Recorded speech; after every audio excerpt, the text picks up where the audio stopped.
And that's when I had my NDE, and I was just in space. I was flying, floating. I don't know if it was a tunnel, like some people say. For me, it was just straight into space. I was a ball of light. I was energy. I felt like I was with my little boy that I lost during a miscarriage, and we were giggling and we were happy. And that's the part that, like, so it brings a tear to my eye because it was just so much love and joy and bliss and like happiness I've never felt on earth. I'm here today with Nikki Sell, who had a near death experience after a period of trauma and difficult times in her life. And she is here to share her experience with us today. Nikki, is this the first time you've shared your experience to the public? Yes, it is. Well, thank you so much for doing so. It means a lot to me. And thank you just for being my guest, for taking the time to come on here and discuss with me. So take me back to that time. There was a lot of turmoil going on in your life, which kind of had led you to have a near-death experience. What happened? We had a lot of changes in our house. A lot of like health issues with people and changes, a lot of stress. Um, I grew up an empath and intuitive and a healer, and I was just feeling overwhelmed by all the negative, a lot of negative energy, like outward energy going on. I was having insomnia. I wasn't eating. I wasn't taking care of myself.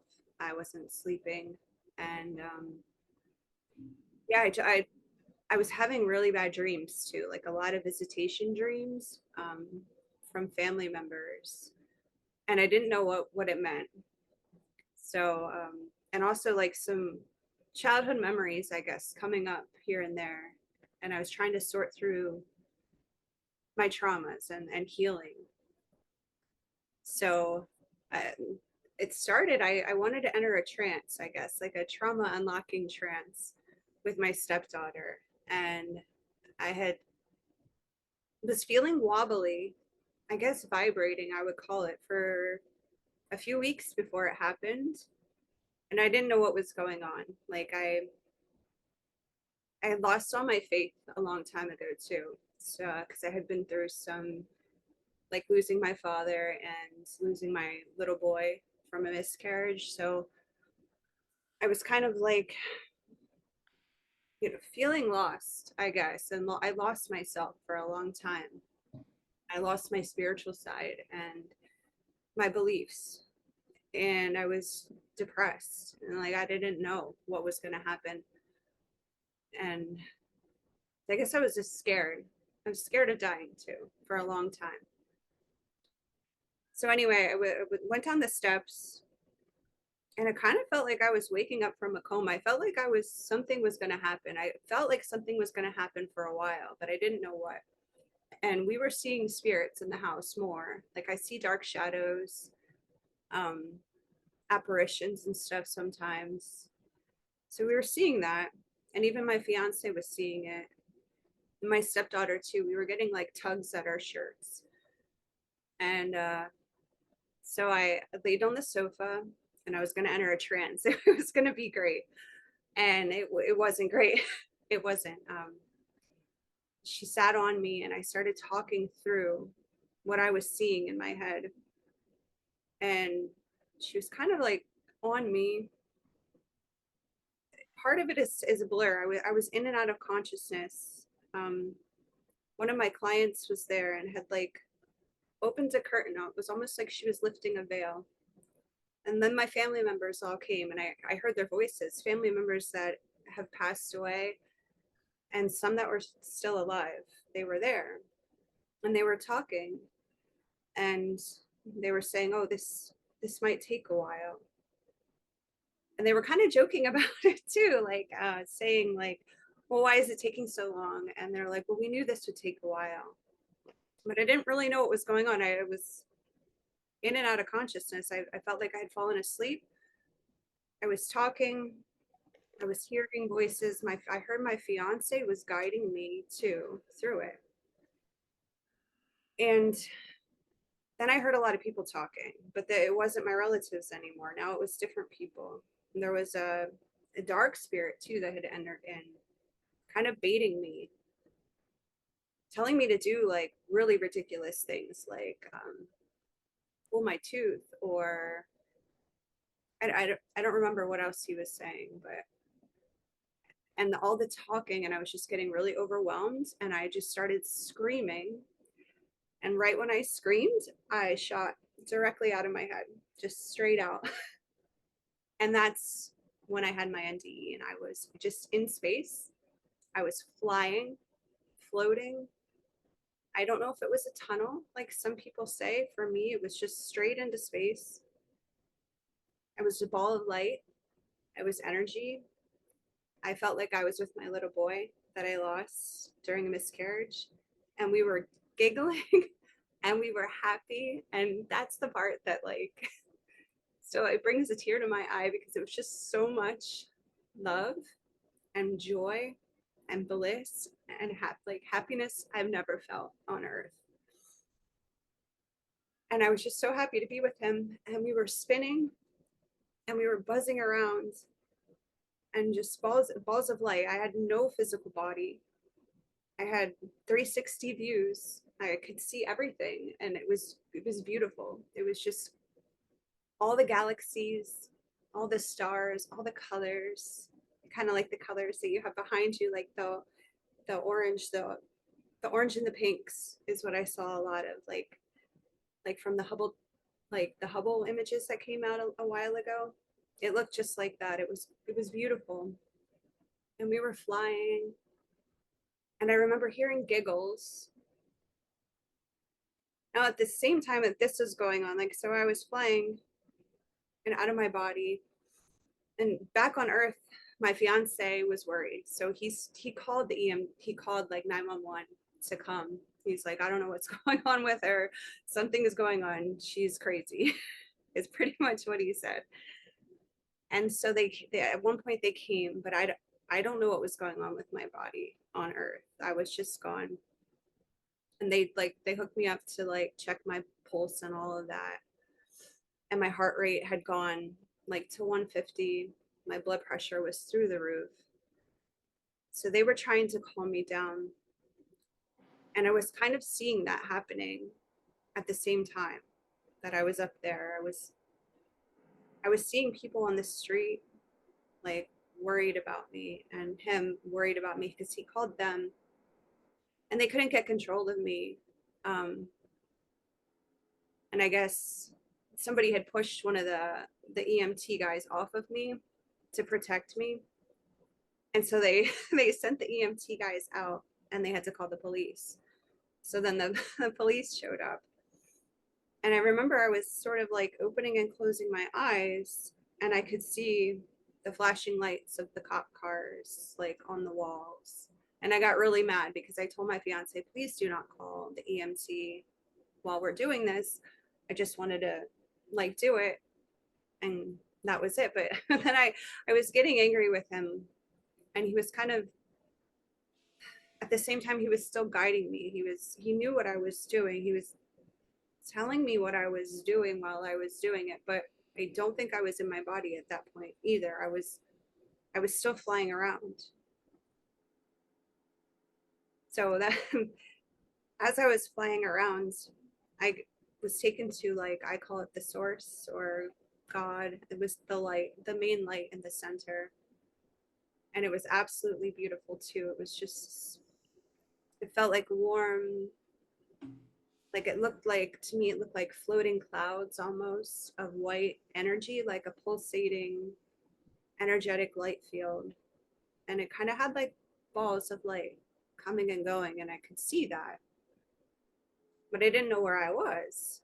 And I don't know if my boy was still with me at that point, or if it was something else, or if I was by myself at this point.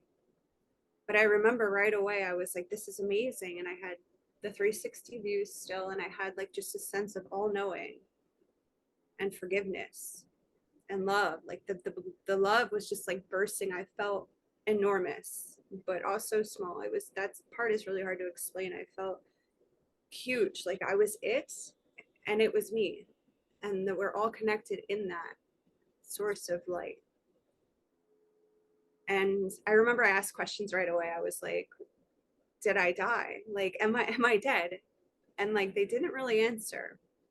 It was like I kind of knew that I wasn't, and we were communicating like telepathically. And I saw the earth as black. At first, when I woke up, I thought maybe the earth was burnt, but now the more that I've like watched stories and stuff, I kind of feel like it was just showing me that the earth is black, it's dark, um, from all of the stuff that's going on, like in the world, all the wars and the fighting and all of that. So I think that's what it was showing me, that it's a dark place right now, and it was showing me that it needs more like the light and the love. And I was in a really dark place too, so seeing that, it was almost like eye-opening.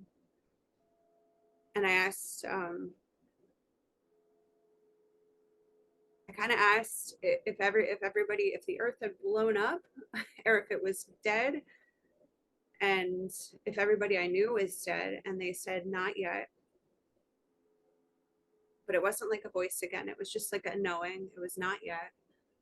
And then as I looked around all the galaxies and the expanse of the universe, I was like, this is amazing, it's just ever expanding. And they were like, yes. And I said, well, can we explore other galaxies, other worlds? And I got the sense, yes, like we can go there too. And I was like, that's amazing, like I just want to stay here forever. Like, I don't want to go back, I don't care about that, that's so stressful, please don't let me go back. And the moment I started to think that, I had a flash, and I saw, this is the part that like chokes me up too, is I saw my dogs at, back on earth, somebody had put my dogs behind a gate. I have three Shiba Inus, and someone had put them behind a gate, I guess because the police were trying to come in and calm me down. And I saw them barking for me and howling, and they were upset. And I saw my fiance was walking in the street in front of our house, and he was on the phone, and he was crying and upset. And my stepdaughter was really upset, and they didn't know what was going on. And I saw them, and I saw my little sister, actually, she heard the scream, like right before I shot out of my head, she heard the scream in her head. And I said, so I saw my family members that were still alive. And it was like I knew in an instant that I had to make like a choice, I guess. And but it wasn't really a choice, it was like they knew. And like that quickly, that gently. And some people say when they come back, it's like violent. For me, it was just like a gentle, like lowering back into my body. And it was after that part where it got like a little violent for me. Or maybe it was at the same time. I'm not sure. See, I didn't connect with my body at all. So I'm not sure what was going on when I woke up and I was back in my body. Then I had like, I was face down. I was face down on the sofa, and I was like biting my own lip. I don't know. And they were trying to get control of me. I guess I was flailing around, and I was like, my arms were out like I was flying, and I was just doing I was trying to kick people. I don't know. But then that quickly, I was just lowered back in, and that was it. Then they shot me up. They shot me up with like a benzo, and to control me. And they kind of like arrested me. I had just handcuffed and like dragged out onto the street. I did see like also when I was going through all of that, I don't know how much time I was up there. It felt infinite. There was no sense of time. I hate time here. I hate it when I had insomnia. we have a grandfather clock on the wall would always ding and ding, and like when I would be up, I'd be like, I just want to go to sleep, and the thing would start dinging and I'd be like, ah, and I would get so mad and I call it father time, and it would just drive me crazy. And up there was a sense of just like it was just infinite, and it was just so nice. So I was, I was mad. I was really mad that I came back. And then I was hearing the dark spirit again too, like kind of came back, and I still don't know who the dark spirit is, where he is, if he's attached to the negative energy here, or if we created it. That I'm not sure yet. That I'm still trying to figure out. But it was telling me to do like some crazy things again, like to just get up and run, and then I could go back because I just wanted to go back. And it was telling me to like um, drive the ambulance. Like they had put me in an ambulance and told me if I just got up and drive the ambulance, I could crash it and I could go back. And it was just ridiculous. And that was like my mission on the ride on the ride to the hospital is I wanted to go back. And at one point I even thought like the spirit was telling me like if I get up and fight, and I worried mm, like I really did want to just get up for it to be over. But at the same time it was almost as if I had to go through that. They wanted to show me that. Um, and I remember at one point I did try to get up, and I think to myself now, like, well, if I would have gotten up while the police were there and they were trying to control me, like, well, what if I would have gotten shot, or like I don't know, because I don't know how my body, like how my earthly body was acting. So it kept telling me stuff like that, like in the ambulance ride, but I couldn't do anything. I was handcuffed. And then even when I got to the hospital, I was telling the first people I saw, I just wanted to share my story. Like I was just out of my body. Like this was amazing. I want to go back. And the first doctor who saw me was like the main neurological doctor. And I thought she was my mother at first. I was very confused. I told her about what I saw, and I still remember just telling her I wanted to transcend. And I remember hearing her whisper, like she's saying it's the most beautiful thing she's ever seen, filled with all the love and all the joy. And she said, I don't know what I believe in, but if it's anything like that, I would want to transcend too. And then that, I blacked out then. I don't remember. My family members were coming to see me. My fiance was there, all of that were coming to see me in the hospital. But I just wanted, I just wanted to go back. I really did. I couldn't sleep there either. I laid awake. Um, I was getting messages from guides right away. And normally, see, for how I grew up, I could always see and sense the spirits, but I never thought I could communicate with them. I never thought they were communicating, but they were. And they were giving me messages in the hospital, like to stop talking about the projection, or you won't go home. You have to just go along with whatever they're saying. Like they think you had like a mental health breakdown. So just play along with that. Just talk to all the doctors normal and just be normal. And but it was really hard. It was really hard to just pretend like that didn't happen. What I knew is I just wanted to run through the halls screaming, like telling everybody what happened. And then while I was there, my dog, Jax, his spirit came to visit me.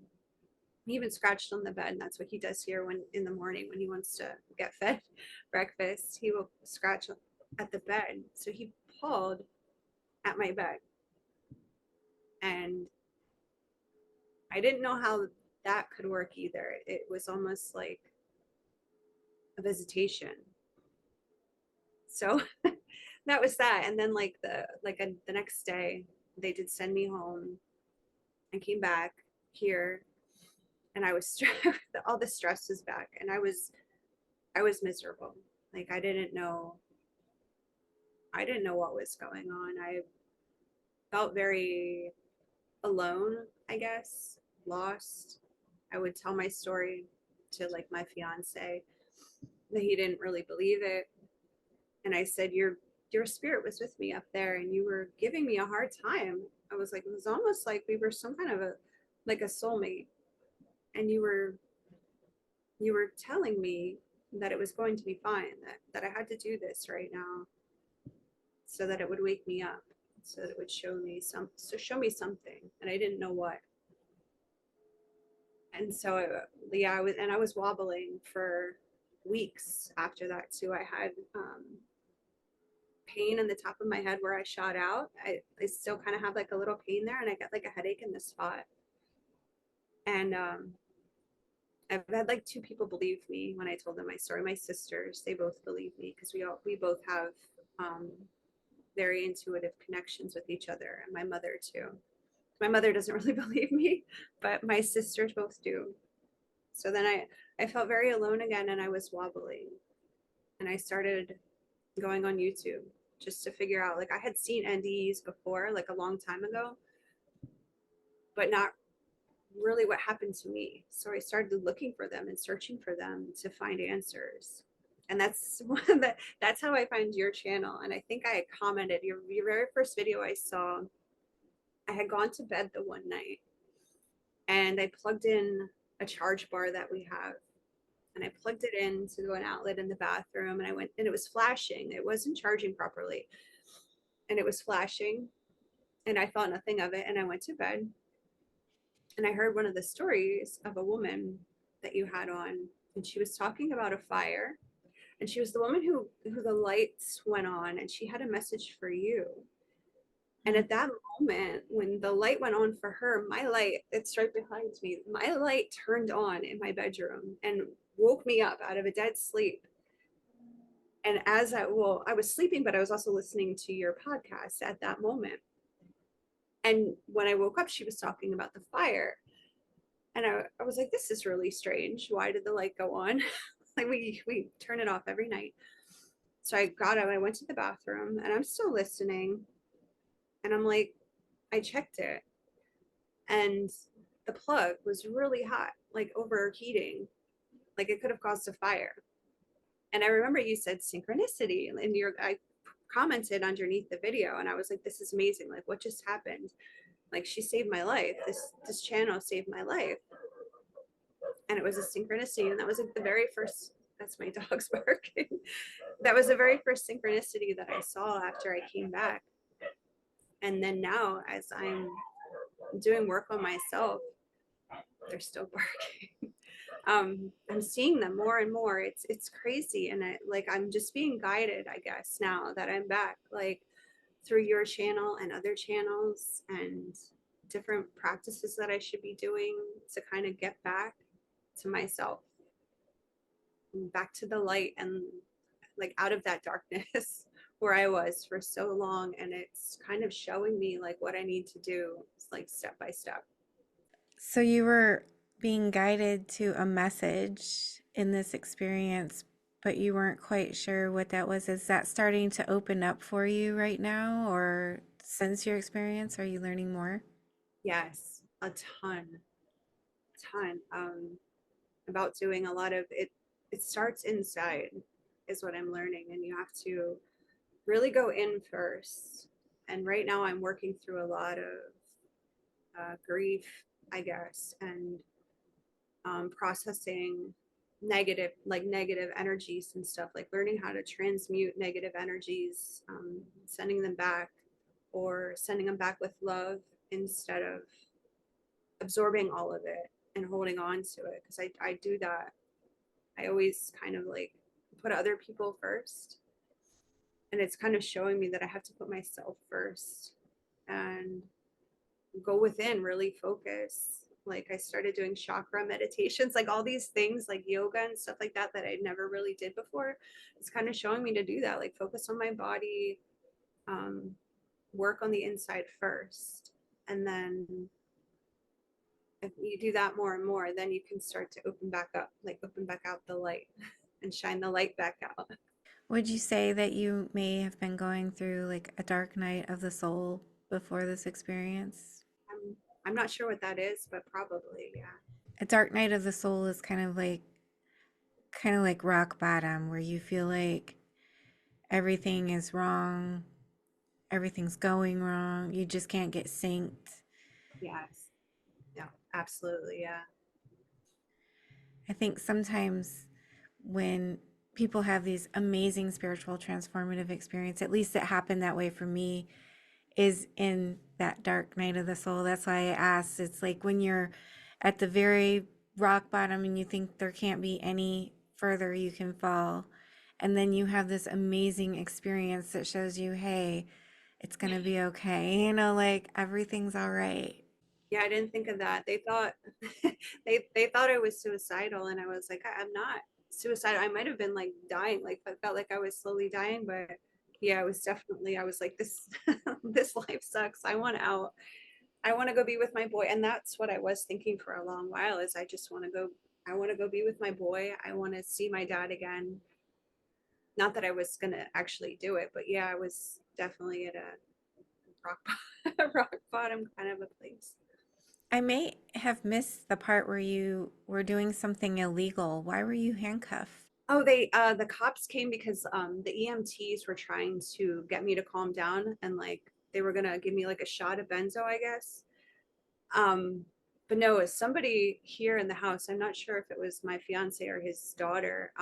Pushed the EMT pushed him off of me at some point or something like. They still haven't really told me this the story of what happened to my earthly body yet. They haven't wanted to share that with me. But so somebody got pushed, and then the EMTs left, and they said, we're not dealing with this. We're gonna have to bring in the cops. I see. So yeah, that's why then the cops came. And then the cops came, and they had to handcuff me, and then they could shoot me up with the drug to like bring me back from wherever I had gone, which was out of my out of my head. And so when you were there, you said you came upon Source. Can you tell me a little bit more detail about how that felt? Just thinking about it was just amazing. It was love, um, no judgment, just almost like it felt like a big smile, like welcoming, warm. I guess warm. I didn't really get the sensation of temperature up there at all. Like you'd think it would be really freezing cold, but it just felt like warm embrace. Um, I felt absorbed into it.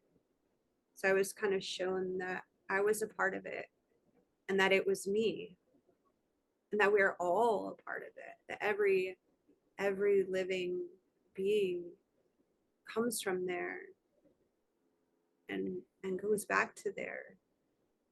And just no judgment, just like a smile, like it just felt like a happy like a happy hug, like a smile.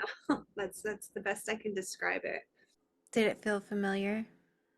Yes, yeah, it felt like home. It was home. It was where we came from, where we go to and I knew it, and I recognized it when I was there. I like it was the love. It was where we yeah, where we're from. And When you came back to your body, you were still like going through this tremendous traumatic experience, especially now with dealing with the paramedics and the police and having an ambulance ride going to the hospital.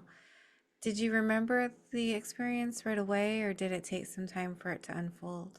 I remembered what happened when I left my body right away. That part still is clear as day in my mind. The rest of it kind of came back in bits and pieces, and it's still not all there. I still don't know like what was like happening, and like I said, nobody has told me like what was actually going on. So yeah, it took a while. It did, and when I first came back, I thought something else had happened. I remember I asked my fiance the one morning. I said, "Was I in a coma?" I said, "Did I crash a car? Like, did I do something bad?" And he said, "No, like you just tried to go into a trance." And I said, "And you sure? Like this is my life?" And he said, "Yes." I said, do I have my business? Like, do I work with animals?" And he said, "Yes." And I didn't believe it. I was like, no, like this doesn't feel this didn't feel like my life. This felt like this felt like the movie, and that felt like my life. I don't know if that makes sense, but yeah, it didn't feel real. And it felt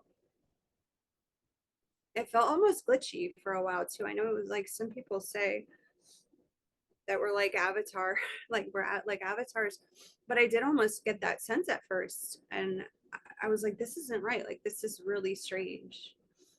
I was kind of like waiting for something else to happen, like I was like, this can't be it.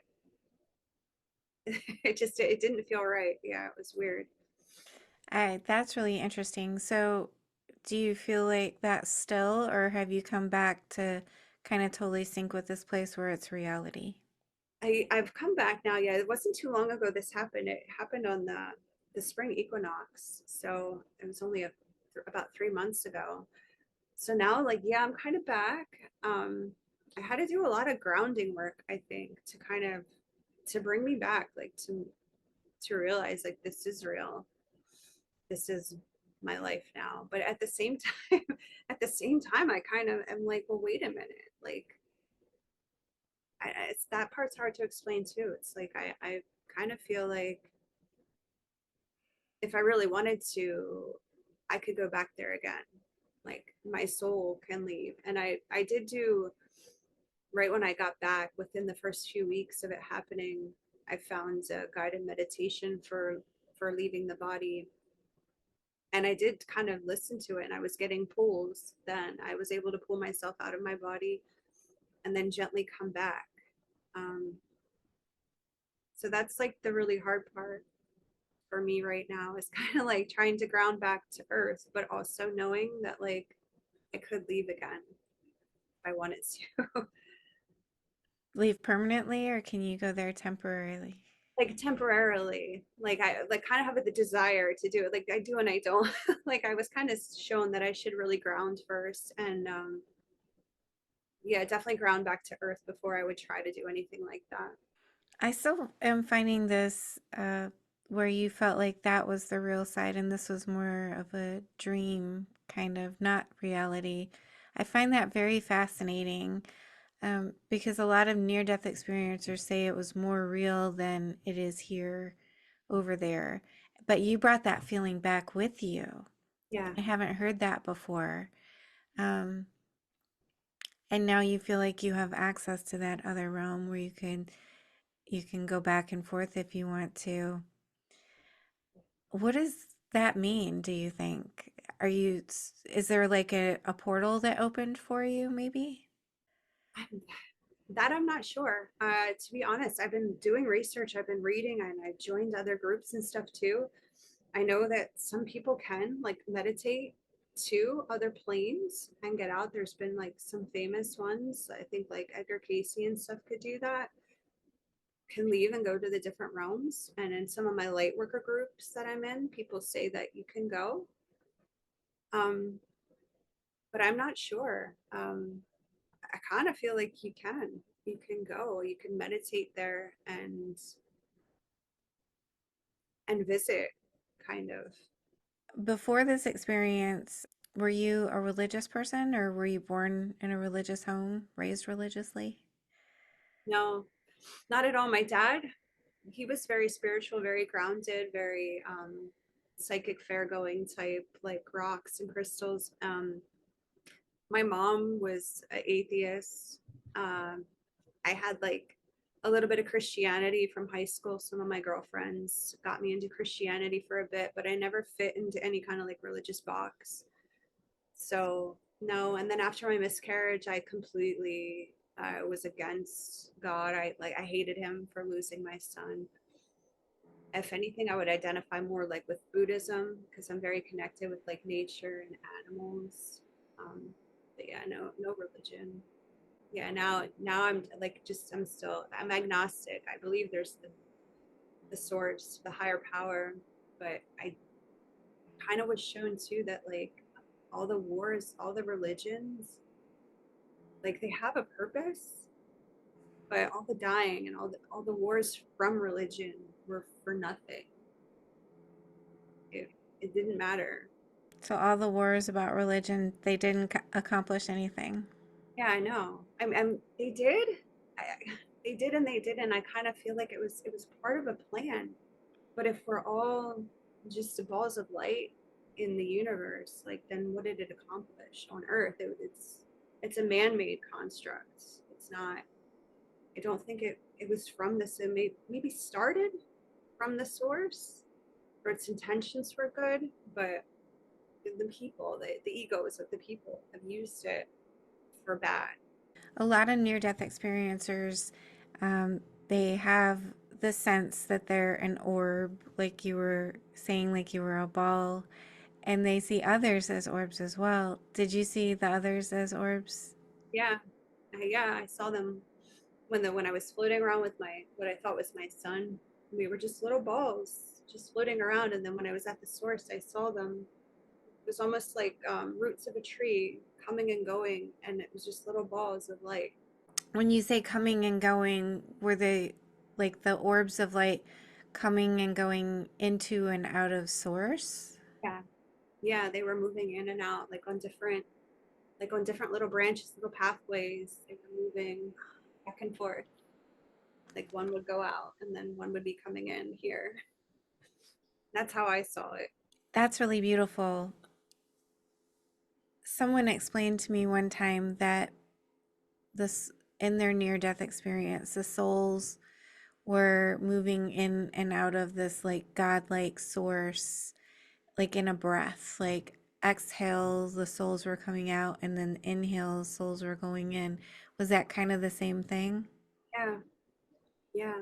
Because it was like a pulsating for me. Yeah, so that would be like the same thing. It was like a pulsating, moving, yeah, cloud with the balls moving around. Oh, wow, that's sounds like such a beautiful experience. Yeah, And what were you thinking while you're observing all of this? Like, this is mind blowing. Was it yeah. mind blowing to you there, or was it just like, this is how it No, is? absolutely, no, absolutely. I was just taken away. I couldn't believe it. I thought I like, I don't know. Like I said, it felt like home. So it was like I knew that that's where we came from while I was there. But when I came back, it was just like, wow, like this was so incredible. It was so beautiful.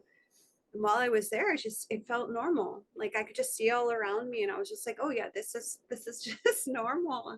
And I kind of felt like while we're up there, since it's so eternal, that we kind of like maybe we choose to come down to earth like because we get bored and like we want to pass the time with something to do, like or to learn our lessons. Or I know some people say we come down for our lessons or whatever, but for me it kind of felt like we get to choose like where we want to go.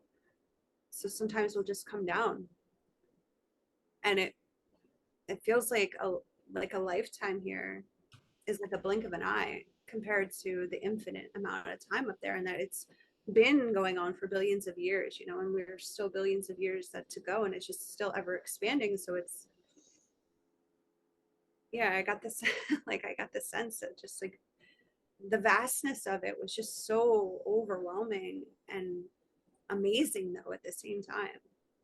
How did you recognize the orbs if they didn't have faces or identifiable like bodies or anything like that? It was just a knowing.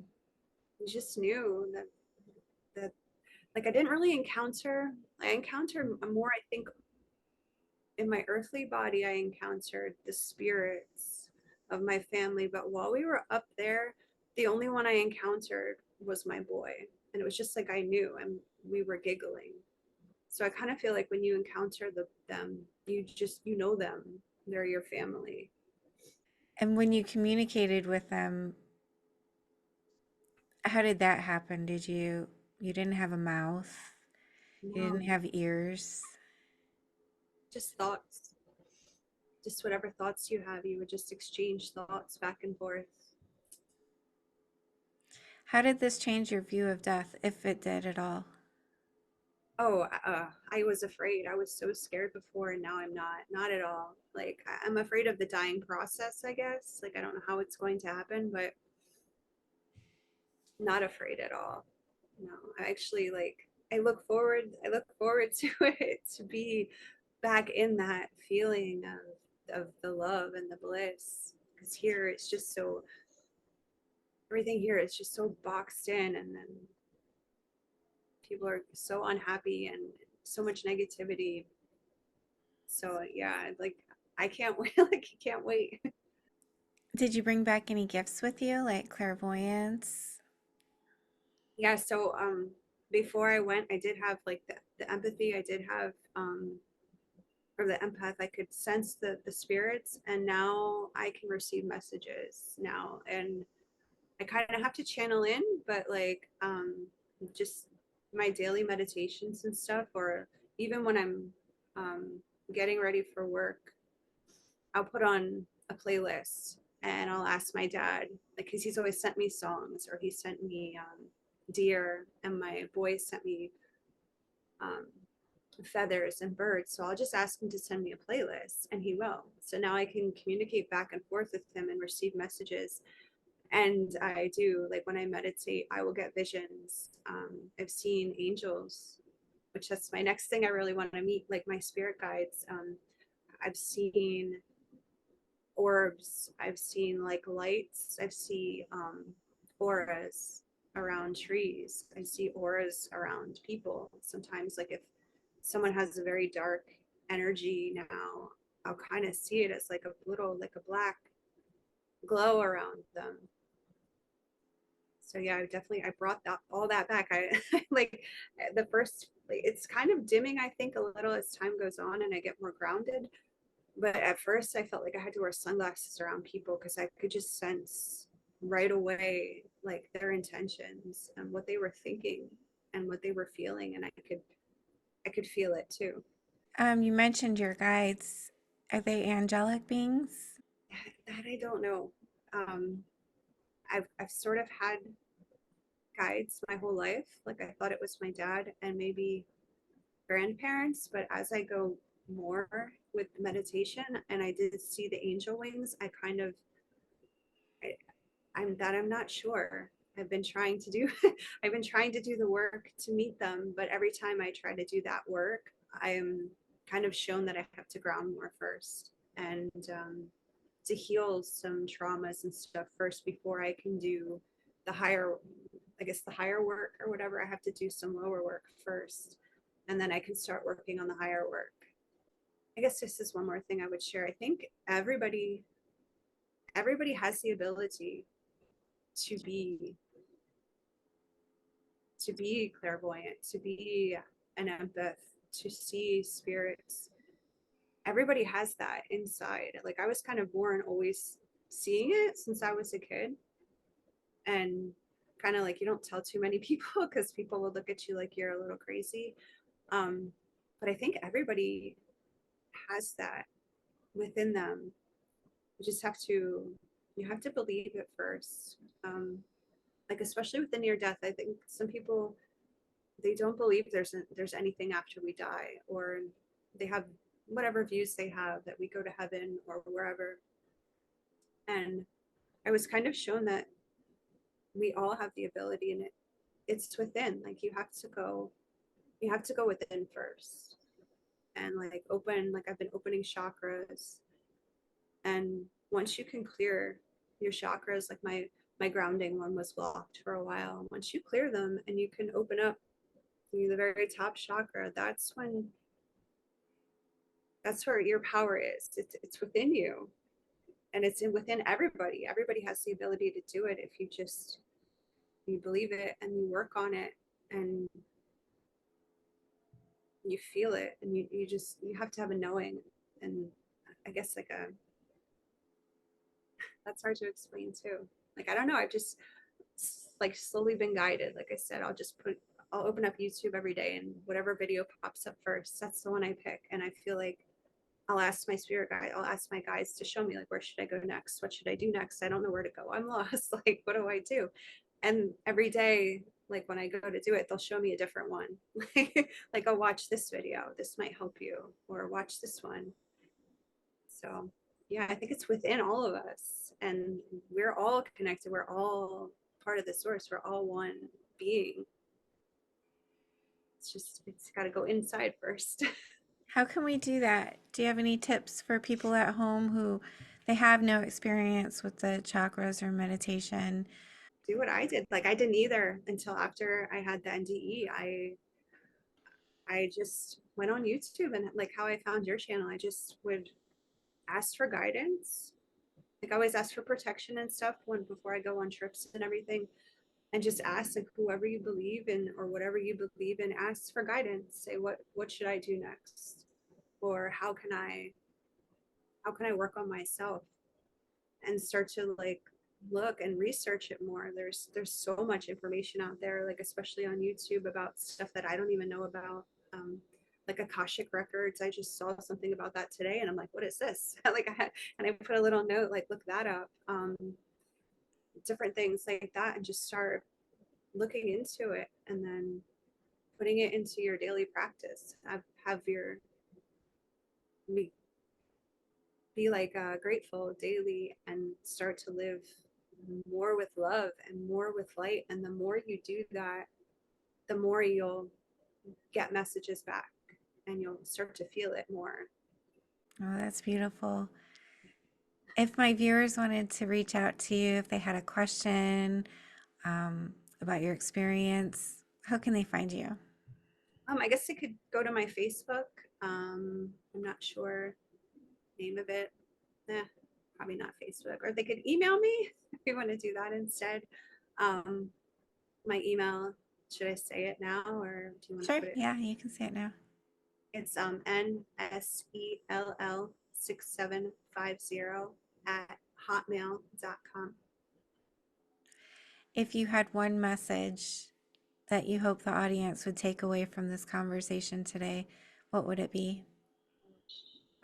Turn off the news and turn off social media, and live in love instead. Like focus on the love and the light instead of the negative. Definitely try to bring yourself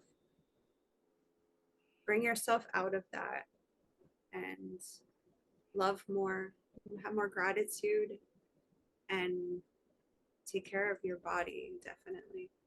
Nikki, this has been incredible. I've enjoyed it very much. Thank you so much for being my guest. Thank you for having me. Thank you for being here. I just want to tell you how much I appreciate you being here and supporting my channel. If you haven't already subscribed, please consider subscribing if you enjoy near-death experiences and other spiritually transformative stories. It helps the algorithm know that this information is useful and push it out to more people. And that's the goal, to get as many people to know that we are eternal spiritual beings and that we never die. Our bodies might die, but our essence will never die. And I want people to live with less fear. Let's all spread the word. Like, comment, subscribe, share, hit that little notification bell so you get all the notifications when my videos post. Thank you for all of your support. I'm sending love to you.